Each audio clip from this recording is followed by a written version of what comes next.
अरविंद मिश्रा जी, मेनका मिश्रा जी। महाराज जी, आपके चरणों में कोटि कोटि प्रणाम। महाराज जी, मेरे घर की पूजा स्थल में कई देवी देवता व 3 लड्डू गोपाल हैं। कभी किसी की पूजा छूट जाए तो मन बहुत दुखी हो जाता है। महाराज जी, मेरी पत्नी शिव जी की भक्त हैं। अब उनका और मेरा दोनों का रुझान नारायण जी की भक्ति की तरफ बढ़ रहा है। महाराज जी, हमारा कृपया मार्गदर्शन करें। देखो, हमारा भगवान विश्व रूप है।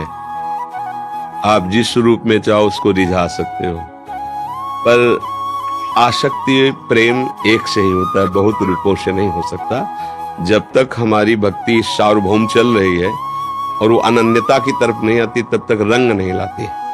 जब अनन्यता की तरफ आएगी, जैसे गोस्वामी जी कह रहे हैं, एक भरोसो, एक बल, एक आस विश्वास, और भगवान की मांग भी यही है, अनन्य चेता सततम यो माम स्मृति नित्य सहा तस्याहम सुलभा। अनन्यता में प्रेम आ जाता है। सब उपासनाएं कोई भी उपासक शुरू करे यहीं से होती है। वो सब देवी देवताओं की उपासना करता है, फिर उसको एक मार्ग मिलता है, गुरु प्रदत्त मार्ग। फिर उसमें उसकी आसक्ति होती है, उस आसक्ति में प्रेम जागृत हो जाता है। अब जैसे किससे हम प्रेम करें, बहुत रूप विराजमान है, तो एक सार्वजनिक सेवा मात्र हो गई, प्रीति नहीं हुई। प्रीति में तो जैसे रंग आएगा, तो मेरे तो गिरधर गोपाल दूसरों में कोई, फिर रंग आ जाएगा। उस रंग में फिर बात आ जाएगी कि ये आंखें फूट जाएं जो किसी और को देखे, ये कान फूट जाएं जो किसी और को सुने, ये जबान कट जाए जो किसी और को पुकारे। रसना कटो जो अन रटो, निरखी अन फुटो नैन, श्रवण फुटो जो अन सुनो, श्री राधा जस बैन। कहीं एक जगह प्रेम कर लिया जाए। प्रभु के सब रूप हैं, पूरा चराचर जगत भगवान का ही रूप है। भगवान ने विराट रूप में दिखाया। अब हमको एक जगह प्रेम, हमारा प्रेम फैल चुका है। भगवान आदेश करते हैं, जैसे माँ भी भगवान ही है, बिल्कुल संशय नहीं, पिता भी भगवान ही है, जो चराचर जगत में हमारे संबंधी वो भी भगवान है।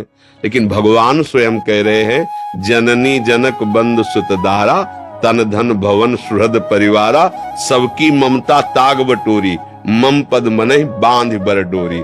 तब हम क्या करेंगे, तुम्हारे अंदर समदर्शिता प्रकट कर देंगे, तुम्हारी इच्छाओं का नाश कर देंगे, तुम्हें कभी शोक नहीं होगा, हम तुम्हें संत बना देंगे। संत मतलब हृदय की स्थिति। समदर्शी इच्छा कछु नाही, हरस शोक भय नहीं मन माही, तो असज्जन मम उर्वस कैसे, लोभी हृदय बसौ धन जैसे।